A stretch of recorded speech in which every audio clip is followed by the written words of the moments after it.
Welcome everybody to your home for coonery, buffoonery, fraggle and fuckery. It is the Field Generals. Stop laughing at me. Stop laughing at me, Josh. Stop laughing at me. All right. No, seriously. Welcome back to the Field Generals special edition preseason podcast. I am your host, the Archduke Josh Carroll. That's the black kid that pretends to be Lord Jucifer sometimes, but over the summer, I guess he went and like lightened up in the moonlight. And we have two what? And we have two what? And we have two very special guests today, and we're not talking about Josh or his arm.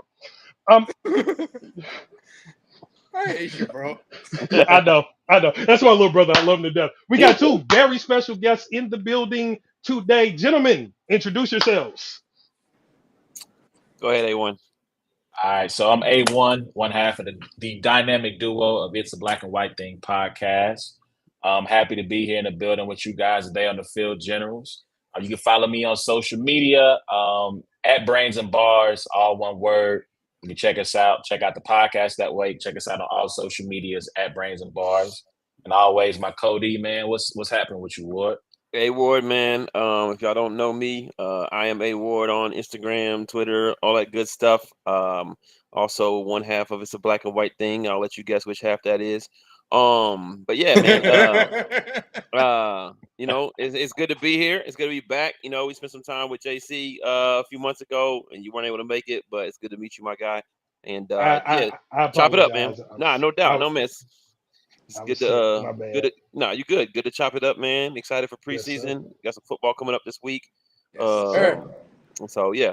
This is up, man. Thanks for having us. Yeah. All right. Thank y'all for coming.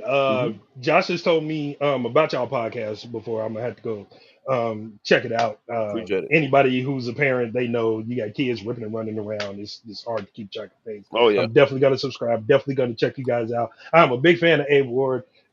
Esteemed, well-renowned battle rapper. He will bar you to death without cussing you out. Sometimes. I was just about to say. He did tell Gage it's Gage, motherfucker. So. And then we have our esteemed host, the Archduke himself, Josh Carroll, with a gold medal. Let's clap it up for him. Yeah. Let's clap it up for him. Appreciate y'all. Yeah, so y'all can see it on stream. There we go. Those that don't know, I'm a 20-year plus Special Olympian. Definitely grateful to be here. Dope, man. That's super exciting. So I want to start things off by talking about the new kickoff rules. Please. So for those that don't know, the NFL have approved a new kickoff rule for the 2024 season. The ball is kicked from the same line, 35-yard line per usual, and safety kicks from the 20-yard line. But all kicking team players, other than the kicker, will line up with 1 foot on the receiving team's 40-yard line, and the kicker cannot cross the 50-yard line until the ball touches the ground or the player in the landing zone or the end zone, whichever that may be. And the 10 kicking team players cannot move until the ball hits the ground or the player in the end zone.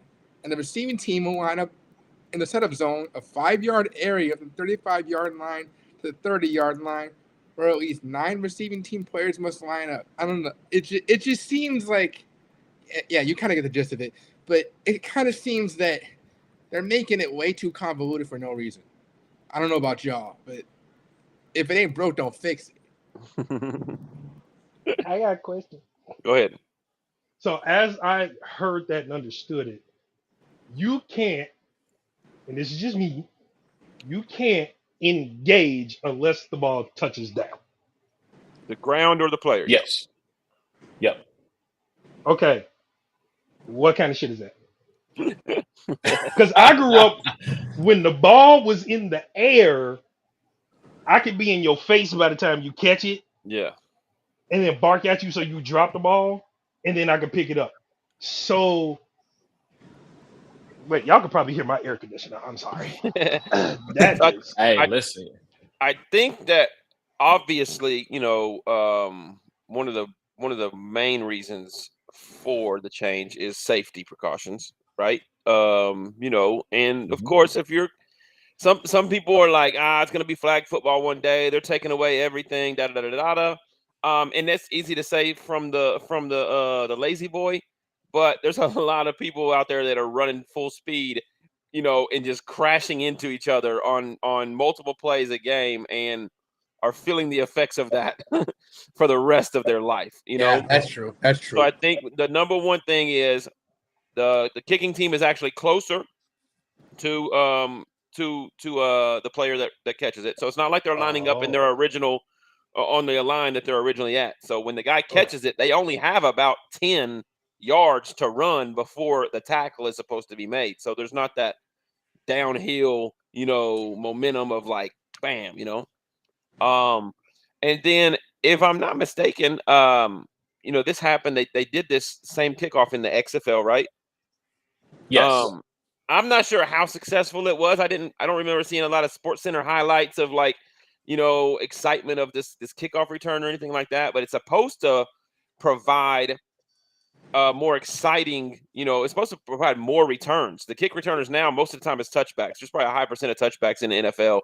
Nobody's bringing it out. Now it's supposed to like, hey, let's see if we can make this play exciting again. Let's see if now that you're catching the ball and can't nobody move, when you catch the ball, you get to look at the field and say, I know exactly where I want to go. It's not a whole bunch of, So I think that they're trying to create more returns, but they're also trying to create safer returns. In the first preseason game, like, it wasn't exciting at all. It was actually kind of like, what the hell was going on? You know what I mean? Like, for most people.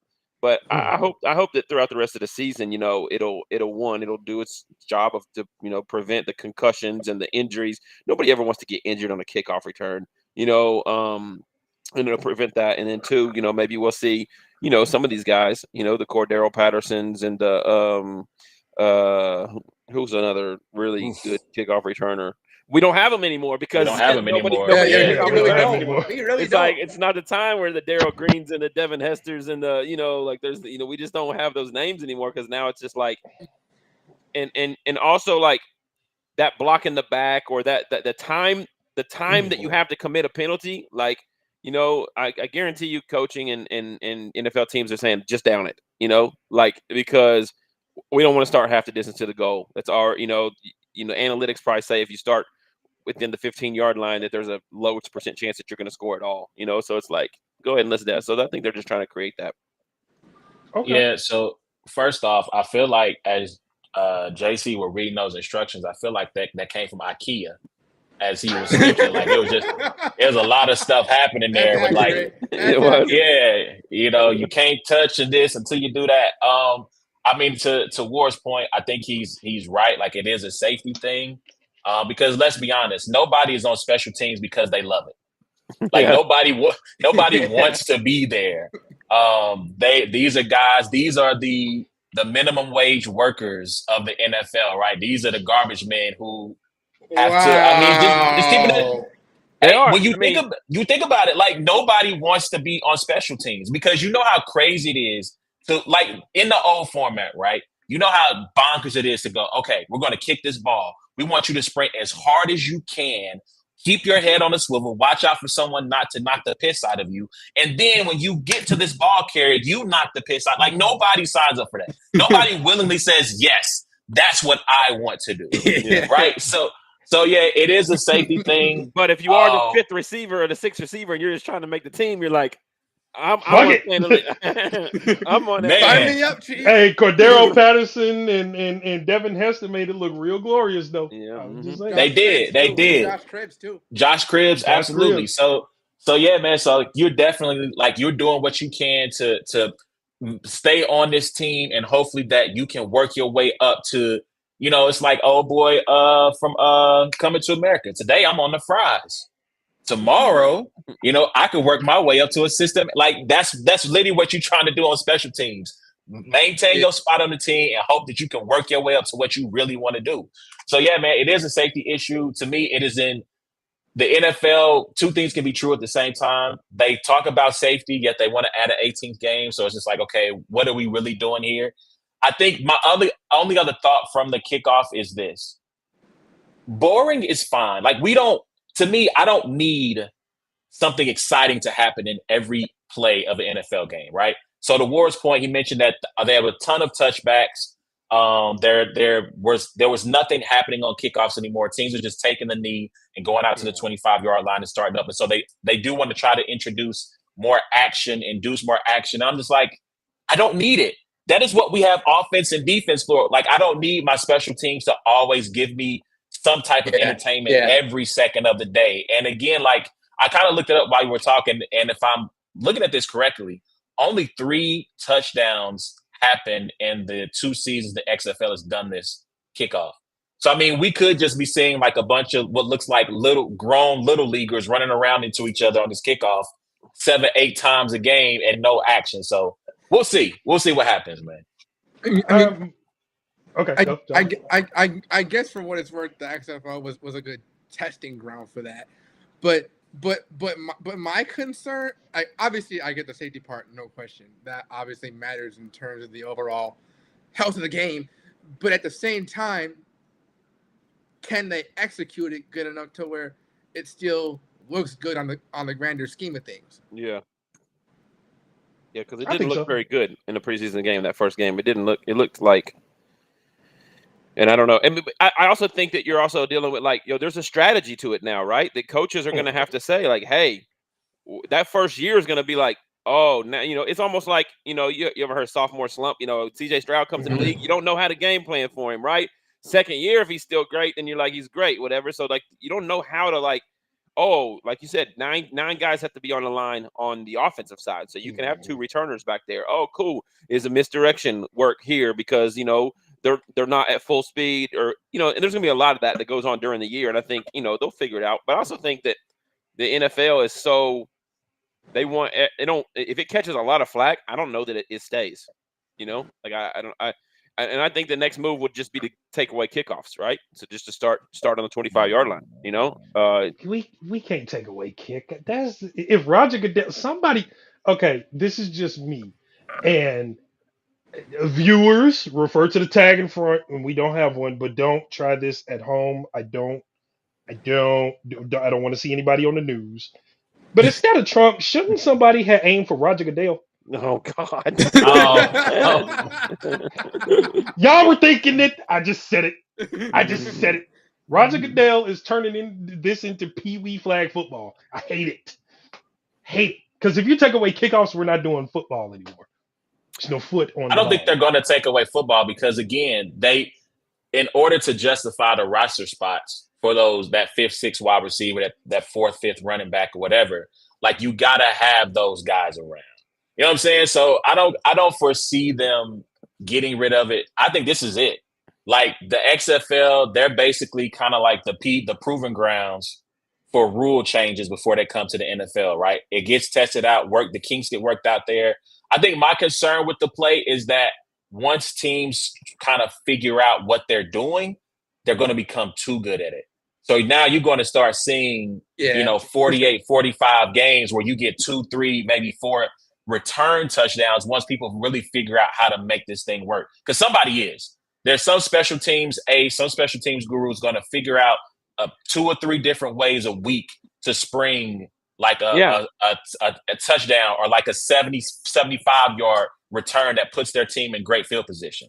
Because, I mean, you no longer have even really like once you get past that first line, because they're all like at the 35-yard line. Once you get past that, you just have a kicker. You know what I mean? There's really no lanes and things like that. It used to be, So if you can get past that first line of defense or whatever, it's almost like it better be the kicker that takes, to kind of piggyback off of it. They changed the offside kick rule as well too. So now you can only perform onside kick. You can only perform. I know what you mean. We know. Onside kicks in the 4th quarter. So no more surprise onside kicks. You're not going to get a coming out of halftime onside kick and then like that. You can't do an onside kick unless it's in the 4th quarter. And you have to let the other team know you're doing an onside kick before you get, after you score the touchdown. So it's like, you're able to plan for it. No more, going to the line and even in the 4th quarter, lining up like it's a regular onside kick and then, kicking it like that. So never mind. That was kind of the beauty of it, though. The surprise of it. Yeah. Why you gotta let them know? That kind of sucks. Yeah. Well, I mean, if you think about the Super Bowl between the Colts and the Saints, right? Coming out of halftime, the Saints run an onside kick. after halftime a surprise when they didn't know what was happening. They executed it beautifully, and I believe they ended up scoring a touchdown on that play. And so, to me, the whole like letting them know you're doing is kind of whack. It's like, okay, if we're under 2 minutes left, we're down 2 scores, and we score once, we're not kicking the ball back to you. Like, of course we're going. Like, it's almost like a fight. Like, if we get ready to fight, I'm bringing this chair. I might have a couple of blades on me. You don't know what. But hey, we about to. You know what I'm saying? Like, I got this with be ready so you don't have to get ready. You but know the toughest thing about that is the reasoning for letting them know is not any kind of safety thing or any kind of strategic thing. It's because if you're pretending to kick the ball off normal, you have to be in the position that a regular kickoff is now. So the kicker has to be 20 yards behind the guys that are on the line, right? Oh, right. So it's not like you can just come up and onside kick it like you would in a game before. So now I have to let you know because we have to have the personnel in place, right?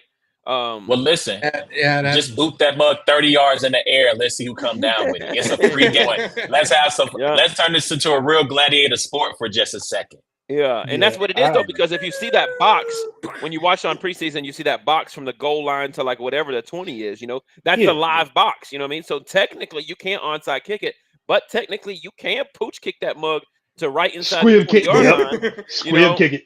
Yeah, I don't know if you can squib kick it because what if it hits like a player on the way down? I'm you know what I mean? I don't know if it just has to like get into the. I'm not sure. But yeah, regardless, it's gonna be interesting to see. But yeah, I don't want to spend too much time on the onside kick rule. I know you guys got a limited amount of time, but yeah, it's gonna be fun to watch. Yeah, for sure. All right. Definitely can't wait to see how it all plays out for sure. We appreciate that insight, guys. Speaking of the upcoming football season, before we get into football, our White Sox are abysmal. Fire them off. Abysmal. Just egregious. Just unfortunately. Our Bulls have turned into bullshit. The Blackhawks are. I'm just saying the Blackhawks are getting up there. So guys, your NFL team. Well, we know A Ward is a Kansas City. He's a Chief. He's Chiefs Kingdom. A1, your team for the season? I'm a Niners fan, so been a Niners fan since I was 7.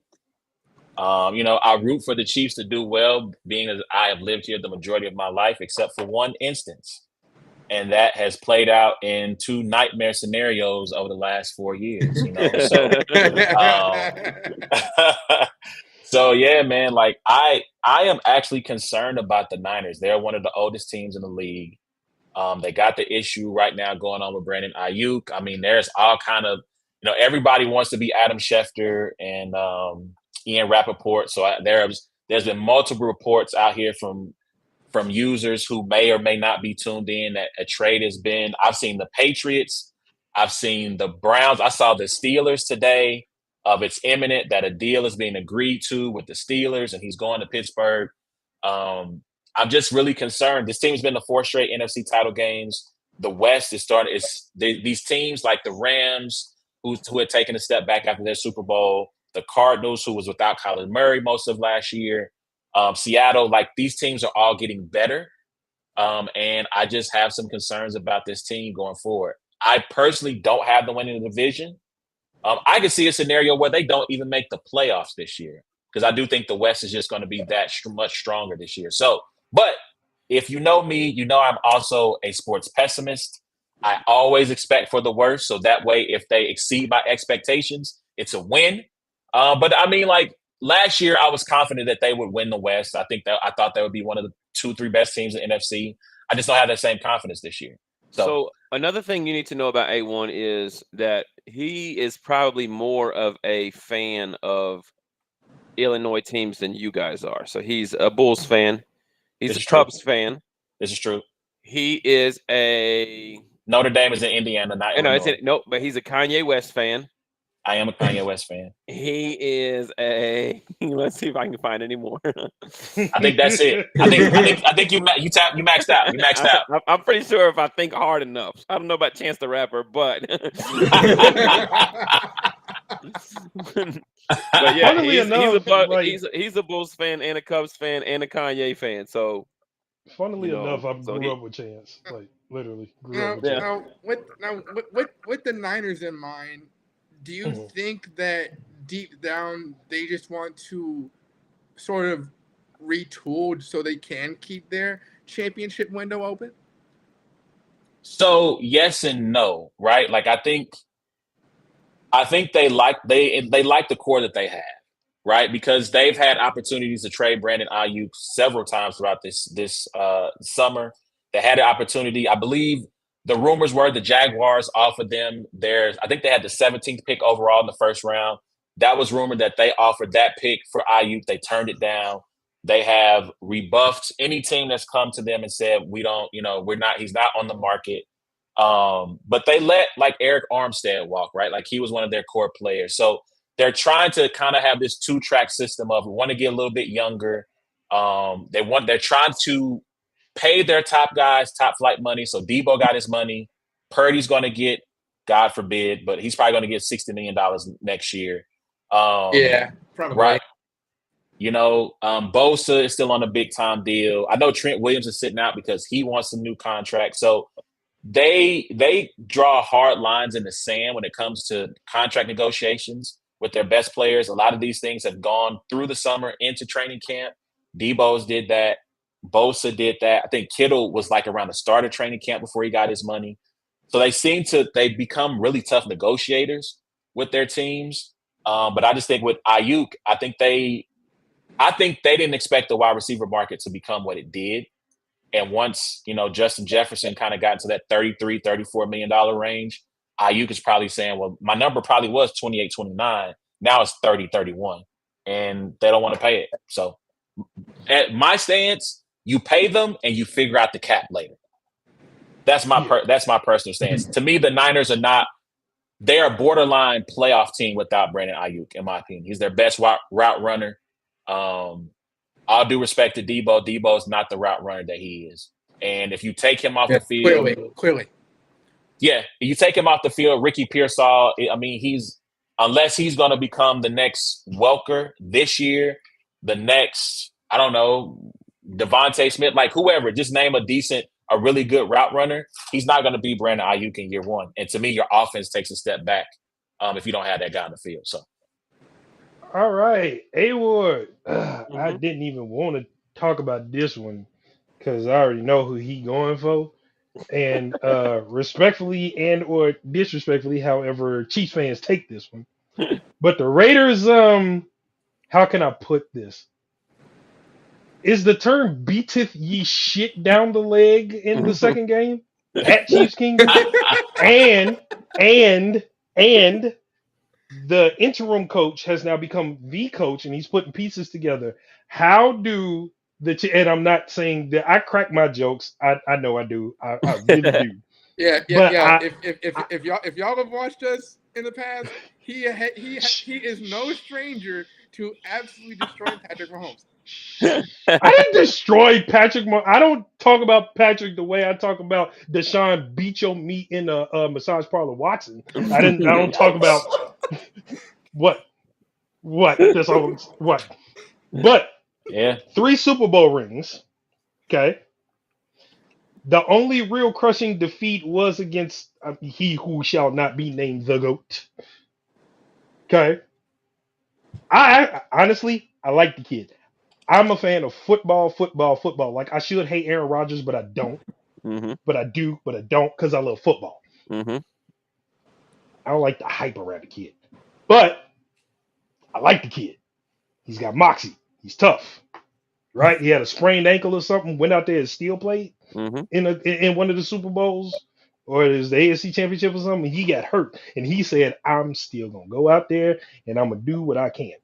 Now, the one thing Patrick Mahomes can't take is pressure. What I mean by pressure is when the offensive line breaks down and he's not out yet, or if he has not found his target yet. There are times where teams have gotten back there a little too quick, and he just looks really, really off, really, really uncomfortable. If the Raiders, and I'm only saying the Raiders, Chargers are not going to do it. Broncos. Broncos. All right. The Chargers are the Broncos. Chargers are not going to do it. My Little Pony ain't going to do it. It's just the Raiders and their defensive scheme with Mad Max Crosby back there, if he can get back there. Can Patrick Mahomes? I'm not even going. I'm not even going playoffs. Can he have an explosive season? Last year was a little iffy. He still got there, but the season was just a little. It's almost like watching. I hate saying LeBron, but it's almost like watching LeBron be iffy in the regular season, and you don't want him to get to the playoffs because you know when he gets to the playoffs, you're gonna have a very angry LeBron, right? So it's Yeah. almost like Mahomes. If you let Patrick in the play, it was almost like Brady, and it was kind of like Rodgers when he got there. A couple of quarterbacks that did the same thing. If you let Patrick sniff anywhere near the playoffs, you got a long fight on your hands. Yeah. Can he sustain a good enough season to where he can make everybody in the NFL sweat come January? The thing about greatness is this, man. What? Here's the thing about greatness, and it goes as far as LeBron, it goes as far as Patrick Mahomes, Brady, and stuff like that. Is like when somebody like sets the bar for like being the best, to ever do something or whatever, then we have to find something that tells us like maybe he's not what he is. You know what I mean? At the end of the day, though, Patrick Mahomes is what he is. Like you're explaining a scenario, right? And you're saying Patrick Mahomes is not as successful when his offensive line doesn't block for him. You know what I mean? Or well, guess No what? quarterback is, to be honest with you. 32 other quarterbacks are not as successful. You know what I mean?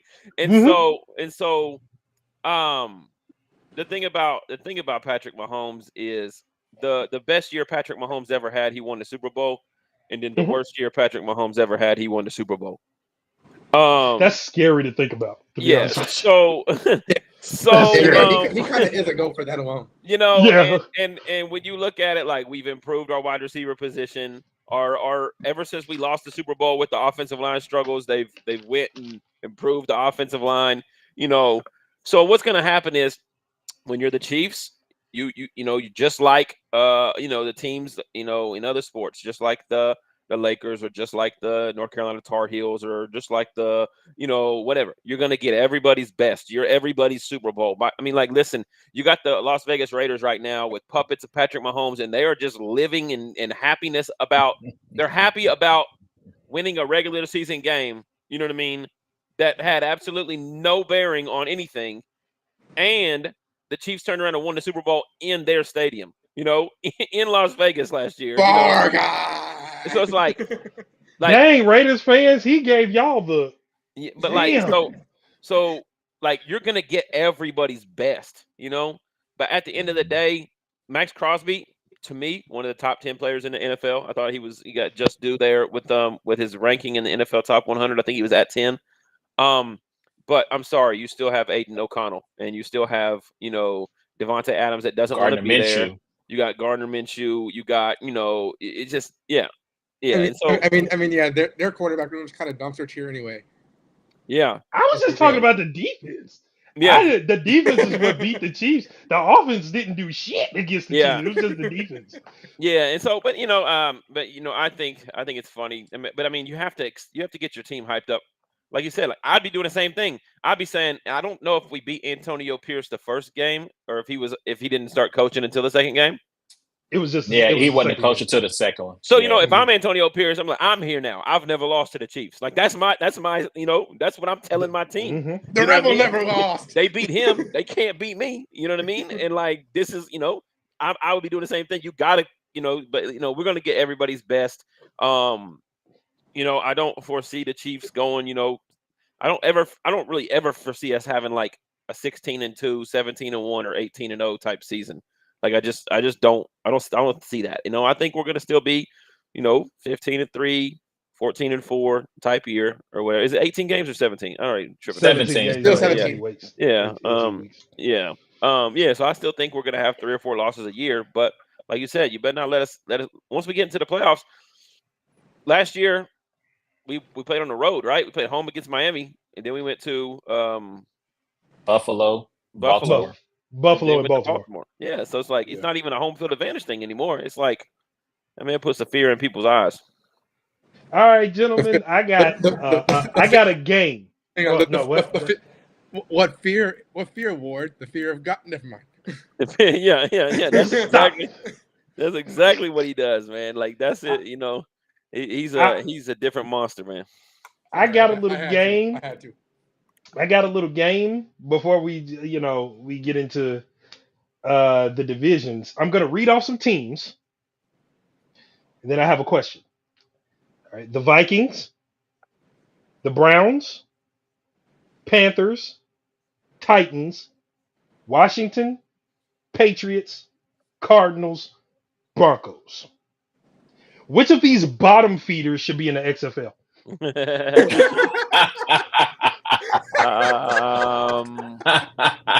Because I have a scenario. Bear with me real quick. The team, Josh, behave yourself, Josh. I have a scenario. There should be, I'm behaving mildly. I have a scenario. There should be what's it called now? The UFL. It should be a UFL invasion with the NFL. We should combine the leagues in this manner.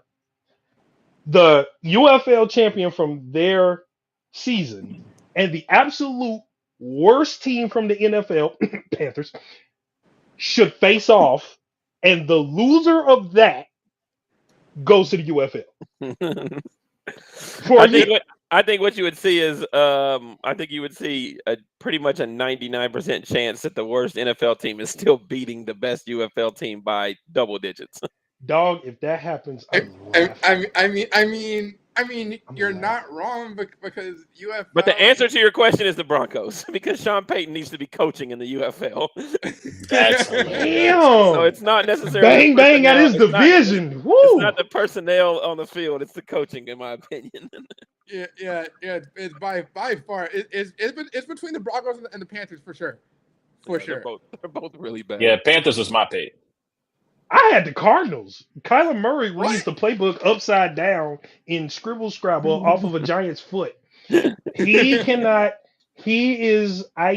with that kid. Let's look at it, right? When he started getting lucky, this is when they brought D-Hop over there, right? He throws that to anybody else, guess what happens? In the toilet.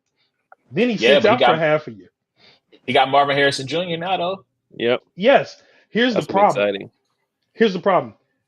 You have to find in the book Marvin Harrison Jr.'s name right side up. He can't hold it like this. He can't do this. He can't pull a Rex Grossman, okay? And if y'all remember Rex Grossman used to shit on himself all game. Then he would make one completion, two completion, put a blindfold on, do the hokey pokey, turn yourself around, throw it blindfolded, and hope to God somebody caught it. All right? Wow. So he was Tebow. That's crazy. He was Tebow before Tebow, both Florida quarterbacks. Yeah. Hey. Tebow was a man of faith. He was allowed to throw a Hail Mary, even if it was the third quarter backwards. Okay? Because that's exactly what Tebow did. That's all. Yeah. I just wanted to know. Are we going into divisions or what? We going to division? Yeah, we can. Let's do it. Let's go into the divisions. I'm going to start with A-Ward, since you are in the AFC West, and I respectfully got the Raiders duking it up with y'all. I'm not going to say the Broncos. Broncos are dead last for me. Then it's the Chargers, who hang on just by a toenail. It's really between Kansas City and Vegas. I am a very defensive guy. I've played a lot of defense. I'm just defense. That defense looks scary. Like you said, Antonio Pierce. If I'm Antonio Pierce, I'm walking in there, nuts on the Hey, they ain't beat me. I don't care if it was half a game. They ain't beat me. All right? They ain't beat me. They ain't beat me. Not never. It was one game. He can, but it was one day. And that one game was a divisional game.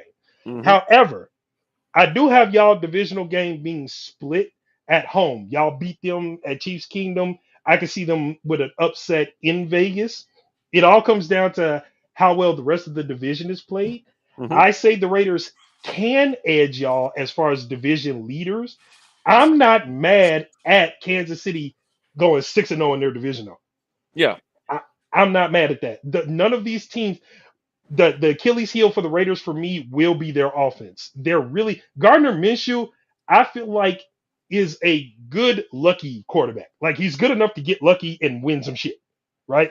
We've seen it a lot of time. I have not seen him in a full stretch of a season be consistently good. I've seen him be put in, we need you, go get lucky. And then he turns lucky into good enough, right? But will he be good Yeah, enough to sustain that through a whole season? That is yet to be seen. Defense, I think, is top notch. I do believe so. It's that offense that scares me. I'm not mad at people saying that the Chiefs will 6-0 their division. So we turn it to the Chiefs master. What you think for your Yeah, I division? mean, going 6-0 in your division is tough. I mean, it's it don't matter how bad the teams are. Like they, you know each other very, very well. You play each other twice a year. Home field advantage is a very real thing. So I mean, to be honest with you, I would say that there's not. I would say the Chiefs going into this year would be considered probably the best, if not the top two team in football, right? I don't know that you just automatically give the Super Bowl champion the best team in football, especially after losing L'Jarius Sneed, which is a huge defensive back loss, from Yeah. last year. But for sure. I would say, but I don't think that the Broncos, Chargers, or Raiders would even crack the top 12. You know what I mean? If we were looking at like the top 12 teams in football. So there's really not even the best, which might be the Chargers or Raiders, is you're looking at around the midway point. So it's like the Chiefs should be favored to win every division game, that we play. But like I said, it never plays out that way. You always got to play them twice. You mess up, you lose it. I mean, I think with the Chargers, we beat them by a field goal so many daggum times in the last 3 years. It always comes down to something like that. So I think that's the big thing. I think that one thing about the Chiefs is, man, like they got a top 5 defense in the NFL too. So we think about Patrick Mahomes and everything. And last year, I think we had like the second best defense in the league. We lose L'Jarius Sneed, but we still keep Chris Jones. We did lose Willie Gay, but you got Nick Bolton, you got the linebackers, they're pretty solid. And you still got Terrence McDuffie on one corner and some of these other young guys. So I don't think they're going to drop too much defensively.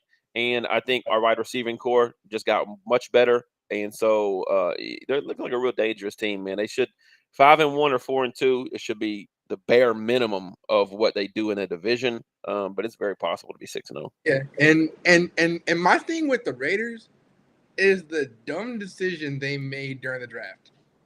Which Don't was get me wrong. Brock Bowers is an incredible tight end. But I obviously, if they have a plan to go with 2 tight ends, fine. I could rock with that. I love 2 tight ends. That's the death of me. But the thing is, they could have easily taken Michael Penix with that pick, especially with how much they desperately need a quarterback right now. Aiden O'Connell and Gardner Minshew, for what it's worth, ain't it at all. And like we were talking about earlier, can we really trust either of them throughout the whole season, no matter who starts? Yeah. okay. Good shit, Josh. We're gonna stay in the West, but we're going to the other conference. I'm gonna give it to A1 since you, my friend, are a Niners fan. Bang bang, Niner gang. Y'all division Sir. is comprised of the last place, and I just somebody help the Cardinals. Jesus, they are terrible. They are just god awful. They are terrible. Then you have the Rams, who ain't gave a stop it, Josh, behave. They ain't gave a damn about football since they won the goddamn Super Bowl. Then you have the Seahawks, who has Facts. arguably the fastest Megatron built wide receiver I've ever seen, DK Metcalf, who chased down a damn safety. I don't know how he did that. But I do have the Niners in their glory of defense. And yeah, run CMC is still just as dangerous. I Mm-hmm. have the Niners winning the division. I have the Seahawks very close. But I don't think the Seahawks. I don't think when it's like right there they'll cross the finish line. What do you, my friend, think about your division? What do you think about the Niners' chances of winning that division and making a deep playoff run? Again, like I said earlier, man, I have some concerns. I have some reservations. I need to see what happens with Brandon Ayuk. Like I said, I don't think that offense is the same if he's not out there. No disrespect to Chris Conley or Ronnie Bell or Ricky Pearsall. Those guys, it's not going to be like the sum of the parts are greater than the whole. Like I think you need BA on that field. They are an older team. I think they're going to be one of the oldest teams in the league. So health is always going to be a factor as it relates to that. I mean, shout out to Christian McCaffrey, but I mean, he barely came off the field last year. So will Kyle Shanahan scale back, use Eli Mitchell, use his name is not Jordan Davis. I can see his name, but it's not coming to me. But he has a plethora. He has a lot of running backs to choose from. He took two or three in the draft. He got Cody Schrader out of Mizzou. He took another running back in the third round whose name escapes me again. But he's got running backs galore to choose from to give Christian McCaffrey a break. We got to see what happens with Trent Williams. He's sitting out right now because he wants a new deal as well. So they got a lot of question marks going into camp on who's just going to be on the field for them offensively. I think, man, I'm telling you, like the Rams, I think are the team that's going to win the division. It's going to come down to the health of Matthew Stafford. Nobody knew who Puka Nacua was at this time last year. We know who he is now. Kyron Williams is a dog too. Listen, I'm a Notre Dame fan. I was telling anybody who could listen coming down to the draft, Kyron Williams should have been at least a third-round pick. He's a little banged up, but they went and got Blake Corum out of Michigan, who I think is another dog who could be a contributor for them day one. They went and got Jared Verse out of Florida State. Then they went and got his interior buddy. I can see all these guys' faces, but their names are not Brayton.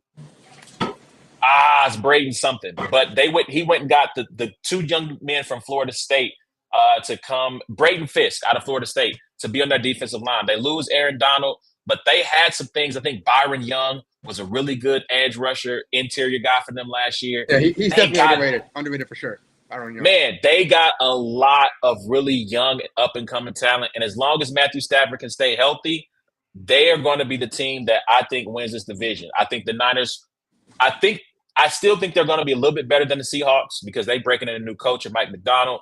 I like Geno. I just don't know if Geno's the long-term answer. And I'm telling you, man, the Cardinals are going to shock some people. I know you're not a fan, but the thing that they did last year was they played hard, bro. They played hard. They made life tough. I mean, look, the Niners got the number one seed overall in the NFC because they went into Philly and beat Philly, I think, the next to last game of last season, right? So that was a team that Philly had everything to play for. The Cardinals were playing for pride, and they put off a huge upset. You're going to get a full season out of Kyler Murray, Marvin Harrison Jr. in the mix. James Conner still is a really quality running back. And again, they're going to outgrit some teams to victories in that division this year. So I think the Seahawks finish third. I got the Cardinals fourth. I think the Niners fall back to the pack a little bit, finish as the number 2 seed. And I got the Rams at the number 1 spot in the NFC West this year. I mean, that was a very in-depth breakdown. But also a question I have with the Rams is, can Cooper Kupp stay completely healthy this year? So he supposedly has recovered. I believe it was the hamstring that gave him issues all last year. He's supposedly covered. I don't want to say they've gone to the thing they do when the player is kind of getting old up the years. He's in the best shape of his career territory yet. But they said he's been very productive. They said he's all the way back. Now, Puka, interestingly enough, is banged up. I think he has a knee issue. It's going to keep him out a couple of weeks out of training camp right now. But if those guys are healthy, man, like, how do you cover those two with Matt Stafford at quarterback? Like, it's going to be a tough cover. I mean, yeah, you kind of don't, because you're essentially forced to choose one or the other. Because if you cover one, one's going to be open. There's no really way around it with a duo like that. Yeah, for sure, man. And that's why I say, like, the Rams for a long time, they were not a team that used their draft picks. They sent a lot of draft picks to get Matthew Stafford, to go get Jalen Ramsey, to go get Odell Beckham Jr., right? So they were one of that team that was old, and then finally injuries caught a hold of them. But they, like I said, they've been going in the draft. They've been stockpiling some good talent, man, and on both sides of the football. And, I mean, that's a team that's on the rise for sure. All right, that's surprising. The Rams. I didn't have that. He told All you he's a right. pessimist. Five seconds later, he types in the chat, you want to bet on the Cardinals? Yeah. Oh, jeez. He just I knows halfway through the season, Josh Dobbs will be taking over for Brock Purdy after an injury, and Here Josh we go. Dobbs will lead them to the Super Bowl. Josh Dobbs is Niners now. Yeah, the Yep. backup. Yeah. Yep. Okay, if he's the quarterback, I got the Seahawks winning. All right. So anyway, Lil Bill ain't taking y'all nowhere. Anyways, the Bill AFC is East, hilarious. Josh. That's hilarious, dog. I'm sorry. I told you I'm politically incorrect. Josh, the AFC the least of all, has the Jets, the Bills, the Dolphins, and the team that used to be the Patriots, but I don't know what the fuck is going on there. Right? I have them dead last. Now, the part that I'm a little iffy on is this three-way tie. Because Tua You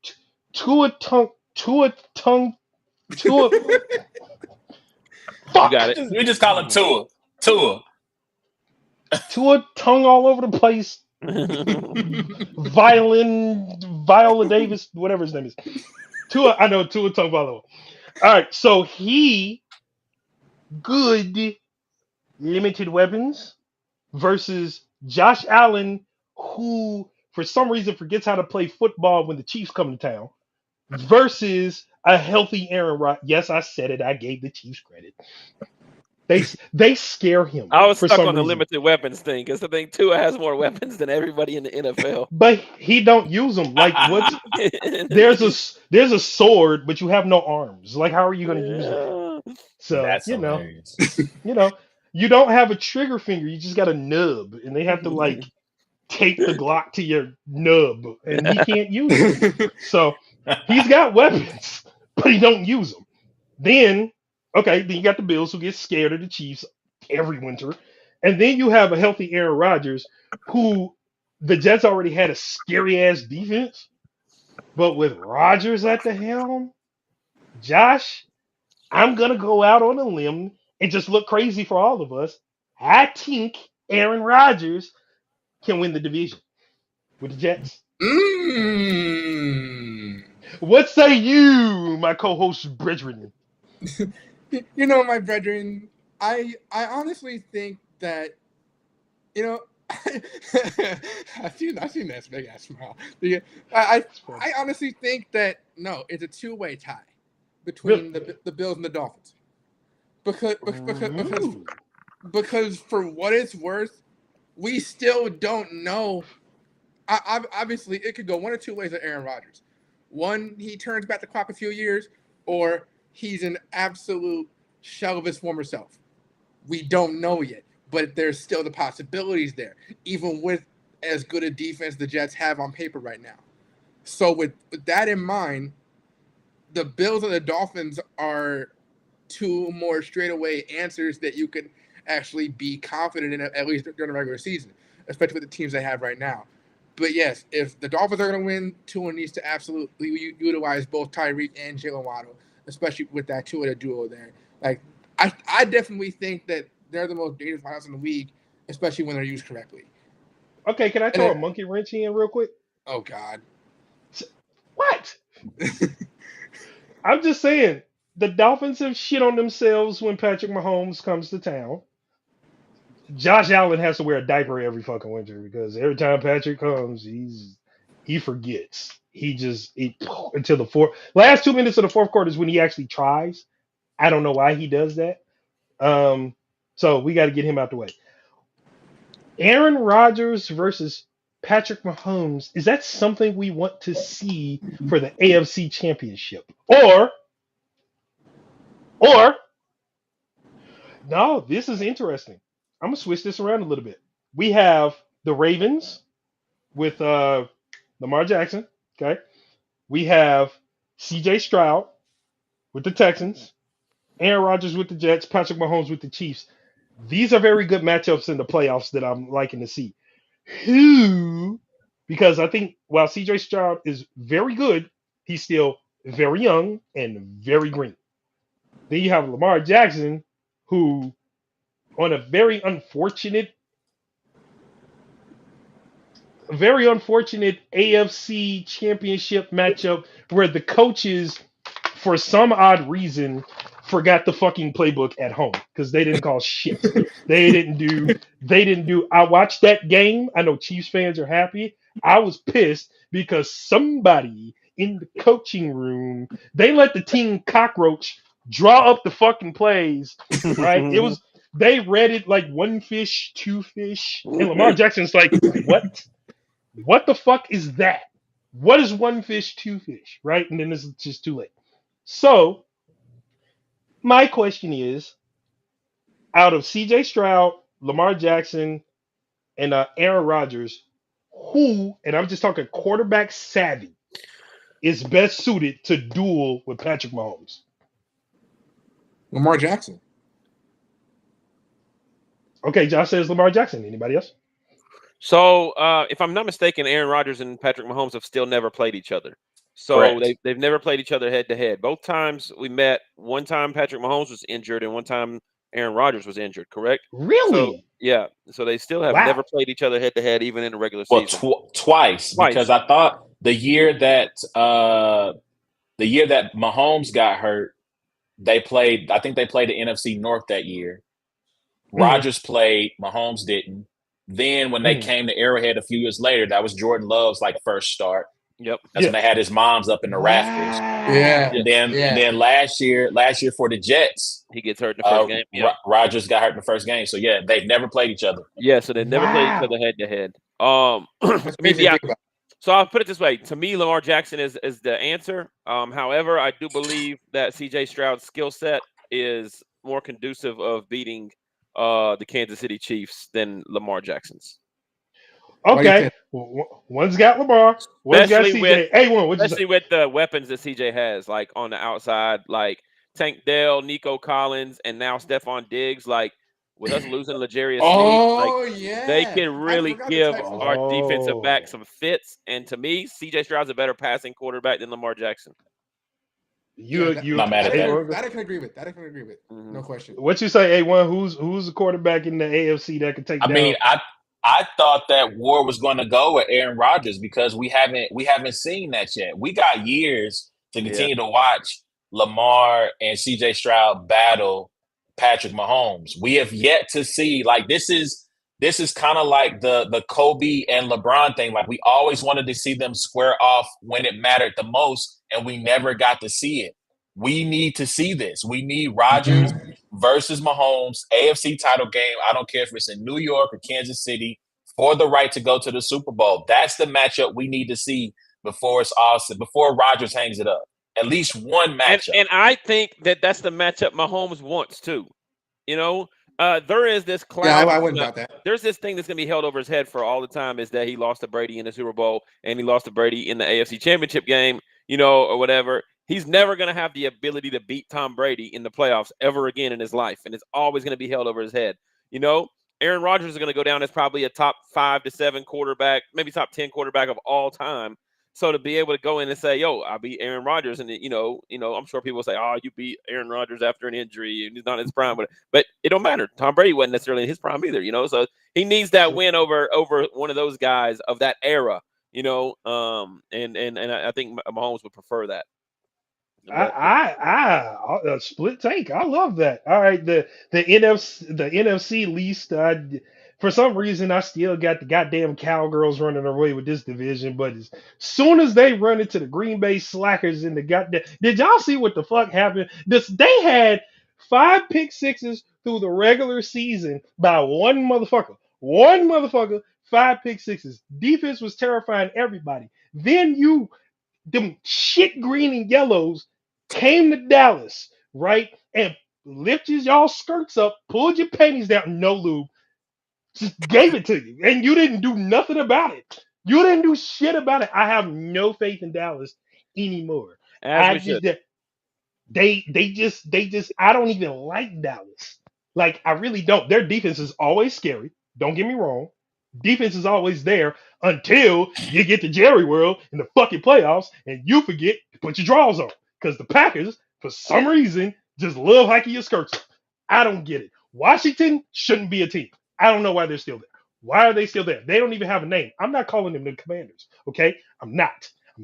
That is disrespectful to the state of Washington, which I don't even think is a state anymore.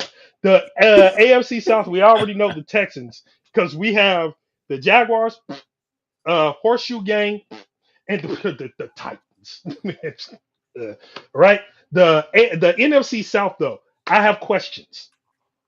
I don't care about the fucking ears or the Panthers. Okay, they can go away. Saints or Falcons? Division leader. Yeah, I mean, it's kind of a tough one for what it's worth, because the Falcons obviously have a new quarterback situation with Penix and Desmond Ritter, and also Kirk Cousins. Yeah. So it's literally a three-headed monster. But now you got to figure out who they think is the man for the job. Obviously I don't think Penix should start year one. No question. I don't think Kirk Cousins isn't really the man to learn from, but he does have experience. Like, what is that boy first name? Because he is one letter away from a pause. What is that boy first name? What's his first name? Michael. He one letter away. He one letter away. One fucking. Somebody didn't think this through. Yo, we are drafting Michael P. Oh, I'm sorry. What? No. Speaking of last names, I want to be there when they draft that kid from high school. Noah nigga. His last name. I don't care. I'm drafting him, and I'm going to be on the announce team for every Bears game just so I can watch the madness. That's all I'm fucking saying. The AFC North. Oh, no, go ahead. Before you do that, I think the Eagles have a good case to take the NFC. The NFC East? NFC East. I don't think the Cowboys are a shoe-in. Yeah, I think the Texans are pretty clearly the best team there in the AFC South. Yeah, no lies there. But the Jaguars still have, they find ways to put together, some winning seasons, and so it's that's definitely. I know you say you don't like the Bucks, but man, the way Baker Mayfield played last year and the way Mike Evans is kind of like not letting Father Time catch up to him, like the Buccaneers is a really dark horse pick to win that division, and I don't think it would be crazy to see it's in a division. It's not that far fetched for sure. Yeah, especially and I with think the level of defense they still have with Devin White. I just think that the Saints, man, you just don't know what you're getting out of the Saints really anymore. You don't know what you can get out of Derek Carr. Alvin Kamara is, he's good, but he's, they always do the little two running back systems and stuff. And Olave's nice, but defensively, so there's really that whole division is just up for grabs. I mean, we don't think the Panthers were pretty terrible last year, but at least they're in a division that's. Man, they could win a couple of division games. They could go 3-3 in the division if they make a pretty decent leap. But can they count on Bryce Young to really take that leap? Yes. Man, that's my question. Bryce, yes. They got that man some weapons. They got him a couple players. You know what I mean? Like he didn't really have anybody either. It's all about their problem is the run game. What you're going into, man. Like man, their problem is the run game. Unless Bryce want to go out and break his ankle, they don't have a running back. I don't know, it's Chuba Hubbard and who else is it? I have no idea. Yeah, it's not sustainable. It's not sustainable. All right, the AFC North. We all know that the Ravens are going to run away with that. Okay. All right. Oh yeah. Okay. Yeah. Listen, man. The true. Steelers. The Bengals, that division is never a runaway. That division is never a runaway. Let me say this as a Chicago Bears fan. I am Bears, Steelers, because I love I've loved the Bears and the Steelers since I was a child. Mm-hmm. Right? Pittsburgh holds a special place in my heart. I have to say the Saints in there, and I really didn't want to throw it in there, but my dad's a Saints fan, so I had to throw that shit in there just in case he watches this. Great dad. But the Steelers, I love my Steelers. I do. Here's the problem. Do the Steelers have a good enough offensive line, one, to complement Justin, and two, can TJ not tear anything at least for 10 weeks? Please. Yeah. Facts. But we talked about it before. It's like, man, Mike Tomlin gets you 10 wins regardless of who's playing on the field. You know, and that's the true. thing Mike about the Tomlin Steelers. don't- It don't matter who he's got. He's going to have a winning season. That's You know, true. and so if they've gotten a little bit better at any positions, you know what I mean? You know, outside of who they had last year, Kenny Pickett, Mason Rudolph, you know, whatever that. Like, yeah, I think he can get you up to 11 or 12 wins, and then they always beat the hell out of each other. You know, like I said, division rivalries are a big thing, but like when it comes to the Browns, Bengals, Steelers, and Ravens, those are really like Absolutely. big time Yes. division rival. If we talking like whole division, that's probably the best division rivalry period in between all those teams. Yeah, No doubt. And you get a healthy Joe Burrow now, right? Like or he's Deshaun Watson, Yeah. or Yeah. Deshaun Watson. no, not Deshaun Watson. We seen Deshaun Watson healthy, and it didn't look good before he messed up his shoulder. Like, Thank you. Listen. I'm gonna tell y'all this, and I told Ward this. I said, to me, God told Deshaun Watson, "You got away with it, but you ain't get away with it. You was down there being in Houston being nasty, and you ain't go to jail. So in return, almost like the Monstars in Space Jam, he said, I'm gonna take your ability to play quarterback because that man has been trash. Like he was playing before his last year in Houston. He was playing. Now, granted, the record was terrible, but he was playing great football. Like he was dragging these teams to wins, near wins, and he goes to the Browns and has been a shit. Like what happened in a year and a half? That was D-Hop though. When you have a safety blanket like DeAndre Hopkins, you're gonna look. Remember, D-Hop was gone. He left it.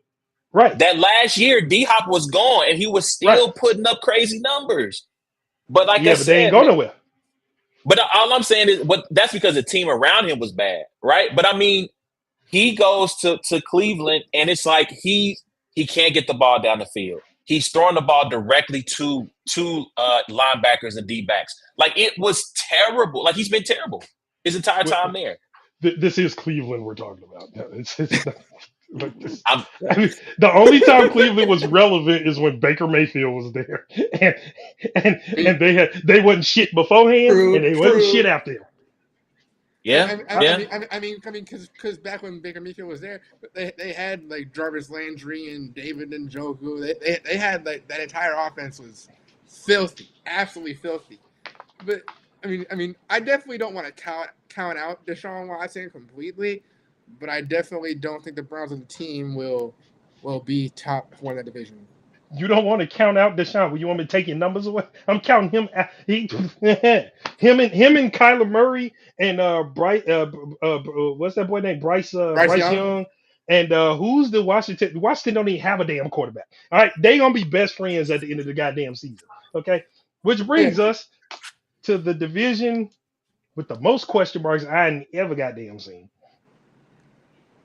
The dreaded NFC North. Now, before everybody you can talk about the Bears. Okay, the Vikings. No, so it's gonna be down to that purple shit. Yeah, but them shit green slackers is just I can't stand them. Okay, Jordan Love has got to be. He's that one. Did y'all ever have that one kid in high school that came to sit at y'all table and inserted himself in the conversation, but nobody heard what the fuck he was talking about until he said that one outrageous thing and make everybody look like, why the fuck are you here? It's Jordan Love to me. All right, somebody should have stuffed him in his locker and put a deadbolt on the shit and broke it so he can't get out and left him there. Okay, Jordan Love has got to be. Him and Deshaun Watson are cousins. I'm pretty sure. That's pretty fucking crazy. sure. Pretty fucking sure. Josh, shut up. You know they cousins. All right. One of them grew hair, and the other one didn't. Okay, get the stupid waves in the back of his head. All right. One of them went to a massage parlor, and the other one did something weird. All right, to where he's on the successor to Aaron Rodgers is him, and we lost to him twice. Don't sit well with me. I think Montez Sweat kind of want to beat him up in the parking lot before the game. and I hope he does. But I think wait. You feel like Montez Sweat should beat up Jordan Love in the parking lot? I feel like he wants to because he said I'm done losing to the Packers. So if they got to jump him in the parking lot before the game, I'm all for it. Okay? I didn't see shit, but I do think the biggest threat to the Bears. Well, I do think the biggest threat to the NFC North would be the Bears and the Lions together because the Lions kind of smell themselves and they smell like money. Okay, nobody thought the Lions were going to run away with the division last year, and they start slapping the shit out of people. Here's the problem with Detroit. It's Detroit. They always find a way to shoot themselves directly in the foot when it matters the most. And the Bears are kind of counting on that. Yeah. I got the Bears winning the division. Even with the year they had, Dan Campbell should have never let that one get away. No question. So Josh, you agree? Bears? I mean, yeah, I do. I definitely think it's Bears, Lions, Packers, Vikings in that order. In that order. Gentlemen. I gotta say, football season with the new rules, with the teams making changes, it was crazy changes this offseason. New quarterbacks coming in, new weapons coming in, people being shipped out, people being shipped in, coaching changes. With all the changes we've had, we're gonna have a crazy, crazy, crazy season. Are any of you prepared for the worst case scenario? Now, I'm not saying the worst case scenario is your team being the worst in the division, but on a very, because football is ever changing, anything can happen on any given Sunday. That is the motto and the mantra. Okay. Are we prepared for any of these teams that we statistically put in the playoffs? Could they miss the playoffs? I mean, yeah, because I feel like the turnover in the NFL is pretty high year to year, right? Like I feel like there's at least 40% turnover year to year from between teams who make it and teams who don't. And that's in part because teams, they get to a team like the Lions, right? Like they have like or not, maybe the Lions isn't the best. Well, yeah, I'll pick on them. I think they finished like third in their division, third or fourth.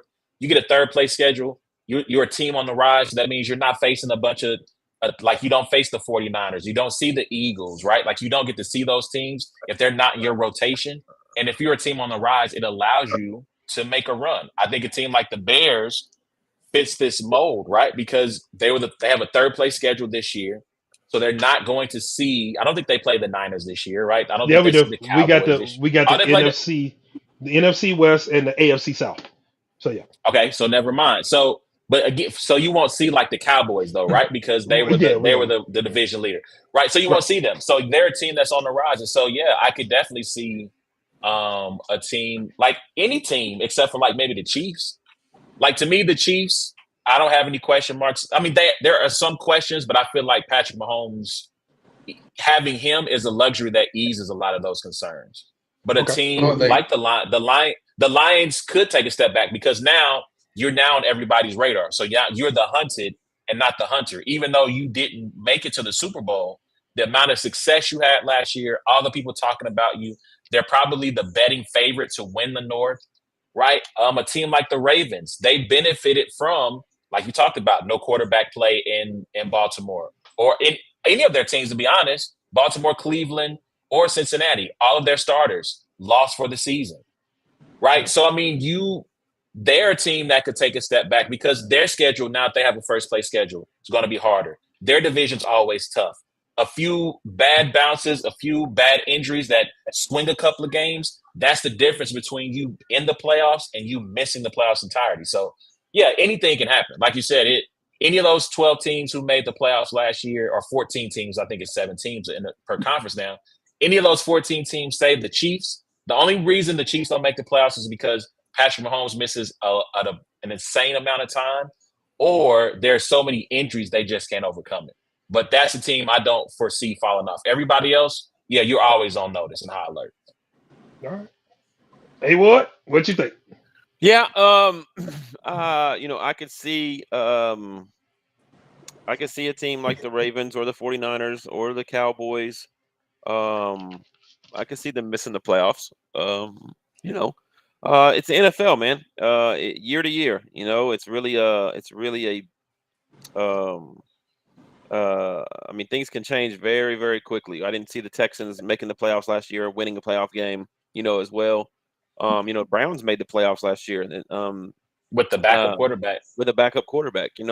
So yeah, I think kind of that's what it is. Yeah, that's right. And then the Bengals quarterback who backed up Joe Burrow when he was out for the year, he had a decent year too. Yep. And so I just think that I think, like in a situation for the 49ers when you don't know about Brandon Ayuk and, to me, Brock Purdy is kind of a game. I hate to say he's a game manager. I think he's a good quarterback, but I think that when you take away his best route running wide receiver, more pressure on Purdy is going to be a situation where we're going to have to see, is he able to, kind of get to that level. But outside of that, man, like the reason I think the Ravens couldn't make it is because of the division, because of like what of a dog eat dog division that they're in. The Chiefs, I don't foresee that. I think we should win the division. The Texans, they should win that division. There's just teams like that in certain divisions that they should win. But the Ravens and the 49ers would be the two that I would say, is a very good chance. And then as far as your guys' division, like it's really just going to come down to if the Lions can handle the success of being, like what A1 said, being that team, because to me, they're the clear favorite to win the division. They're the best team all around in the division. They have the pieces on offense, on defense. They have, a really good head coach. But the Lions have a way of doing Lion things, and we all know that. Yeah. So that's just going to be the big question there. But yeah, I think Ravens and 49ers are probably the top two that would be like surprising to the world that they didn't make the playoffs. But I think that you could see, like you said, you got the tougher schedule and you got, a tough division and you got maybe a few pieces missing. The Ravens picked up Derrick Henry, right? Yep. So, yes. That's a very good pickup. Yeah. So, I guess we'll kind of see. So, A Ward, A1, thank y'all for stopping by. Man, appreciate you, bro. Thank you for having us. Hold on. There's one more question that I want to discuss real quick before we land this plane, if that's okay. Yeah. So give it to the dude. So between all the rookie quarterbacks, Caleb Williams, Drake May, Jaden Daniels, JJ McCarthy, Bo Nix, Michael Penix, and Spencer Rattler, who do you think will be the best and worst performer? Drake May worst, Caleb Williams the best one. Stamp it, merch it, as we say in Chicago. Merch it. I don't think it's clear for Caleb Williams, but he's one or two, and I think Jaden Daniels is the other one for Washington. I think it's between those two that are going to be the best rookie quarterbacks. Drake May. So Drake May is another situation like Bryce Young, right? Drake May is going into a terrible team. His wide receiving core, like you can't, they picked up Polk, but like they don't, the wide receiving core is probably the bottom 5 in the league. Running backs wise, like they're a defensive team. It's true. They got a defensive head coach. They're a defensive team, and so like, I don't know that it really is fair to him, almost like it wasn't fair to Bryce Young a little bit going into that situation in Carolina. But yeah, I mean, he's not in a good position. And we've seen all the articles lately in the last week about him, how he's not even really playing very well in camp either. So I definitely think Drake May. One thing is a dark horse is JJ McCarthy, because his head coach is going to put him in the position to make plays, and he has got the personnel around him. I would be very surprised if JJ McCarthy didn't have a pretty good year, just based off the personnel they have and the head coaching. Yeah, absolutely. And with Drake May and Bryce Young, there's definitely parallels there, because both their top wide receivers are very much aging, and in May's case, Kendrick Bourne is coming off ACL tear, so you don't know what's gonna happen. So he virtually does have no weapons. And Juju's a free agent, right? Juju's not even there anymore. Juju's still there, but he might not make the team. Oh wow, I've yeah. seen some reports Oh, that he wow. might not even make. And so I was with Ward until the very end. I am not a JJ McCarthy believer. I wasn't I was either. with him. I'm with him on Jaden Daniels and Caleb Williams. I'm with him on Drake May. I think Drake May needs a year to sit and marinate and really learn things and let Jacoby Brissett kind of take the lumps with this terrible team. Get another top 5 draft pick. Yeah. Add some more talent at a skill position. And I feel like JJ McCarthy, like I just, to me, I get Taylor Heineke vibes.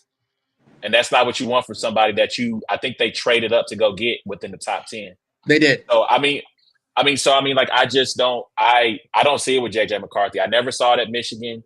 I just don't. I hope he proves me wrong, right? Like I don't pray on the downfall of anybody, but I don't like him. I just I think that Minnesota's coach is good enough to like draw up the plays and put him in a position to succeed. So unless he's just abysmal, like, and he very well could be. I think I've seen some reports of spring training or the camps that he's been really bad as well, you know.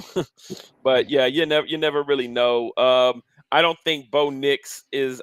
I don't know who's going to end up starting there, but Bo Nix is going to be just a mid-tier, run-of-the-mill guy. I don't foresee him wowing us or being terrible either. So, and I don't think Penix Jr. is going to play this year. So I definitely don't think Penix Jr. plays this year. Agreed. Man. Yeah, and all right. And with me personally, like with JJ McCarthy, I do agree. It really depends on how well or horrible he's coached Minnesota. But I do think if done the right way, him and JJ Justin Jefferson could make for a really good duo in the league. No question. Yeah. And just so we don't slight Caleb Williams, because we know that Caleb Williams, with the receiving talent that they brought in, and with already having the running backs, they had Herbert last year, they brought in Swift, and everything is set up for him to throw for 4,000 yards this year. Like that should be, it should be there. He should throw for anywhere from 3,800 to 4,000 yards. However, man, that pressure, when you go into a situation like that, and you got that pressure on you, like we're all looking around like you're not supposed to take your lumps. You don't get the benefit of it because we put all these people around you. Like we're going to see what he does. And CJ Stroud being so successful is going to make the expectations even higher for Caleb Williams. Yeah, absolutely. Absolutely. He's Patrick. You already have him coming in. Oh, he's Patrick Mahomes 2.0. Da da da da. You got all that already on top of you. So, like Ward said, with all the talent that they brought in to upgrade the position, Bears fans have been waiting forever for a quarterback, a franchise quarterback, to emerge. Like that's a lot. That's a lot of weight to carry on your shoulders going into your rookie season. Yeah, I still think Justin Fields could have been that guy if he was coached better, and the coach had put better play calls around him, especially not with those stupid ass screenplays. But that's neither here nor there. I'm not completely sold on Caleb Williams yet. I'm cautiously optimistic with him personally, but we shall see. That's fair. I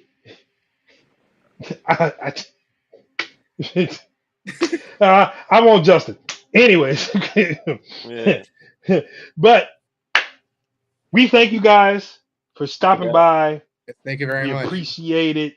Thank y'all for giving us y'all insight from the collegiate level all the way to the national level. We definitely appreciate the helping me behave because Josh won't let me. He drew up this script that I was supposed to read some shit, but it has been an honor, a motherfucking pleasure. Thank y'all. We thank y'all. No doubt, man. Thank you guys for having us, man. Appreciate y'all. Yes, sir. And good luck to you, we'll Josh, definitely have y'all back on for sure. Yeah, good luck to y'all if y'all in your fantasy football leagues and drafting and everything coming up. I know, so that'll be fun, man. Yeah, just tap in with us, bro. Absolutely, we definitely will. All right, this has been the Field Generals podcast. A1 and A-War stop by. This is the Archduke. That's Lord Drusifer. We are out of here. Peace, y'all.